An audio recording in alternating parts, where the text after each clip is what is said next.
Hello everybody, hope you're having a wonderful day. Today I'm going to be doing a disassembly on this HX Outdoors little folder right here. Full disclosure, the company sent this unit to me for free. Most would assume, of course I'm going to say plenty of good things about it just to sell, but no. Check this out. Wow, look at that. It fails, and without really much effort. There's a rubberized mat over a plastic table, so it's not a super hard surface. And I can feel the actual lock slipping.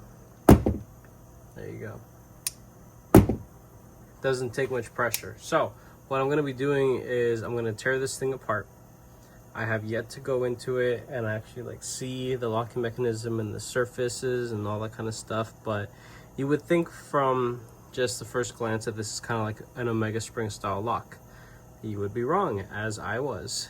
So there's actually a little bar on each side, so this is fully ambidextrous, and it pushes that little tab right behind the tang of the blade, locking it in place. For the most part, it has the tiniest bit of up and down that a lot of the times it does go away after some use, but it always ends up coming back. Side to side, there's nothing. And the action on this is honestly quite enjoyable and very fidget friendly. I've never been a fan of flipper tabs, but I've actually grown to enjoy what this thing is. But after finding out during my ergonomic testing that the locking mechanism can fail, I'm definitely singing a more cautious tune. So let's get it. Alrighty, so I got this thing almost all the way taken apart. I'm gonna show this off real quick. It's just the slab of G10. It's good looking, it's not warped, there's nothing funky going on with it. I will say could definitely stand to be a little cleaner. Absolutely. I mean, the holes look good from one side. They look good from this side, right? But when you open it up, you can see that there's still actually a lot of leftover debris and kind of like milling slag or whatever you want to call it. It's not as clean as it could be. It's a real easy fix. It wouldn't take too much time to clean that up. All right, so we pulled off technically the left side, or I guess the pocket clip was mounted on the right side, and it's not a completely symmetrical design, internally speaking. So here's like this, pull it over, this microscopic steel, pretty sure those are steel bearings. If anybody's curious, I mean, I can go ahead and see what this would be, but I mean, I'm assuming this thing is probably like a 4mm pivot, 1mm thickness. Yeah, so it's 1mm thickness. Yep, 4mm pivot. So skiff reading, if you want to put thick washers or bearings, use my code JTT10 for 10% off at Skiffs. All right, so this side is still on. You actually have to remove this. So I'll kind of push it so I can demonstrate how this lock works. So when you go to disengage, it's able to freely rotate around, and then tension is built up again because of having to overcome that ramp right there, and there it is. So I really do enjoy the amount of tension that this locking mechanism requires, or how it's developed, and it has to overcome just that little hump right there. But when it actually comes down to deploying it, it feels significantly stronger. So I like that quite a bit. And it does lock up pretty solidly. There's a stop pin just came out. Okay, so got that little guy popped out. It's a stop pin. Here's blade. Go ahead and kind of clean it up a little bit. You can see how intricate and how many surface, I guess, contact points are, to this locking mechanism here. That's where a pin hits, right? That's a ramp, it's got to overcome that. That's another ramp, so this is the actual lock face itself. This little bar right there hooks in behind that, trapping it in. So that means that this bar is what's causing slip. So now I wonder how to take this off. It might just be a matter of, but what is that? Okay. Look at this freaking thing. So this was wedged in behind. It's like way in there. And this is the spring. I mean, this is very, very intricate looking and very delicate to cut out for a company that is not really known for delicate and intricate, you know, cutting capabilities, especially finishing work, because when you're dealing with stuff like this that becomes so thin, you want to have a company that's, you know, that's making this, that is, you know, good at doing finishing work like that. Like that's where the steel was split. There's still a pretty sharp edge right there. That's never a piece that you're going to interact with. But are these pressure fit? Are they freaking welded? Oh no, those look to just be rivets. So those are riveted together. I doubt I'd be able to pull that apart. No, you cannot pull that apart. So really the only thing you can do is tweak the spring on this thing just by manipulating the skinnier bar inward or outwards. And the slip is being created by this right there. So I can go ahead and clean it up a little bit. See what this thing looks like.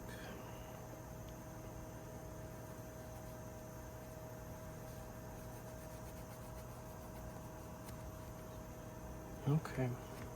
Yeah, you could see that. Let me get in closer.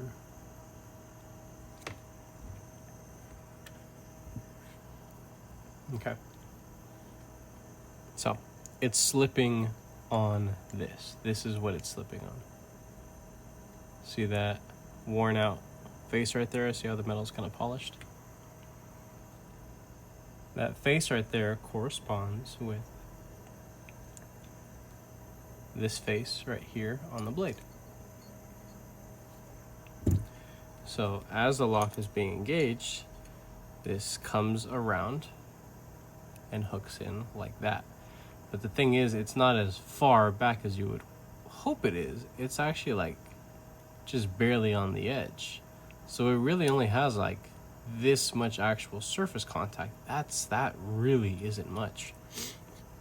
I wonder if this component right here was made just a little bit wider, a little bit lengthier, to actually travel further into the lock, to really hook itself in to mitigate any sort of possible slip. If you're looking at this thing from the back, it's pretty flush. Like this actually comes in and like curves around. So I can understand why this thing is so smooth and fidgety, but I can also see why, and I hope that this demonstrates to you guys how, you know, these kinds of things actually work and how they have to interact with each other to lock up properly. And it is locking up properly. The knife, it's a good utility tool. It's a good cutting tool. It's built decently well. But the simple fact is that I think more development is needed for something like this. This has plenty of potential. I think so. But yeah, I think the simplest solution that I can't really do much about, like modifying this at home, is to actually lengthen this bar, make it a little bit further, have it stick a little bit further, so there's more ledge. Hey, you know what I'm saying? Like there's more like there's more ledge to come over and like really sit down on the blade tang there. This side, I'll tear it apart real quick to show you guys. So here's the rest of it torn down. One thing I'm pretty sure you guys noticed already is that there's a D-shaped pivot, but there is no way that this is actually captured, because on both sides of the steel liner as well as the other G10, it's completely rounded out. So having a D-shaped pivot is kind of stupid and pointless here because it's not actually serving any purpose. And this is the pocket where the spring feet hang out at. This is also good to show off the thickness of the G10 here. Relatively thick material, deep enough pocket, sharply finished. I would come to expect that at this point. And yeah, so this is just like freaking grease or oil or something built up. Like it's just like crusty shit that's on there. What is this? It's on here.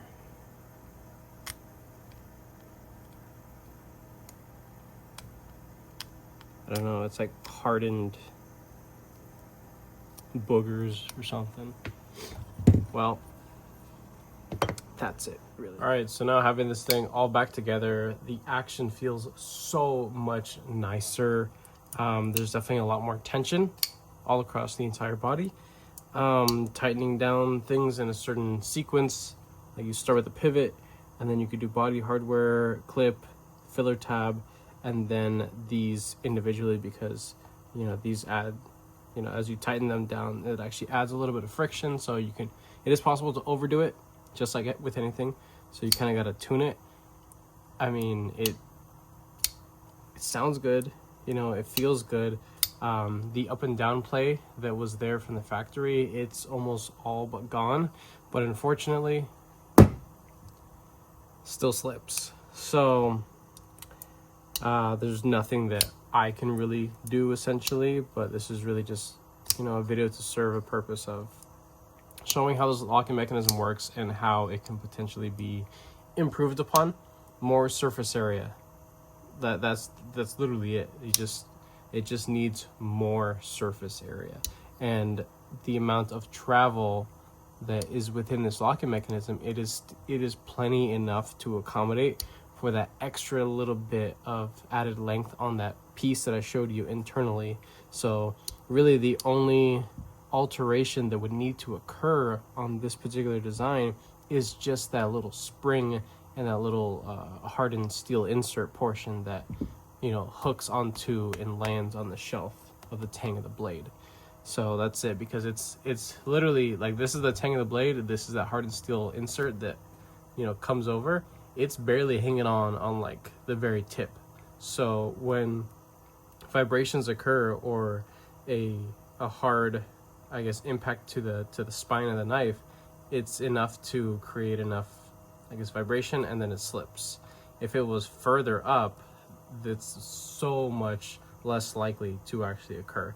So if it was increased by even 25 or 50% extra length, not even like going so much more, but just adding just the tiniest bit of extra material there, it would be a lot more solid. So that's it. Hopefully this video was informative on this particular locking mechanism. This is the only one of its kind that I've experienced, and again, this was sent to me as a free review sample.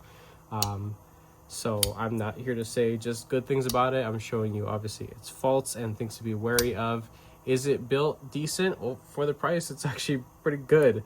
But it could be definitely better, especially when it comes to safety. That's something I do definitely like to preach on this channel, is about safety, because these are folding sharp objects, like this isn't the kind of knife I would suggest doing any sort of stabbing or prying or lateral movement.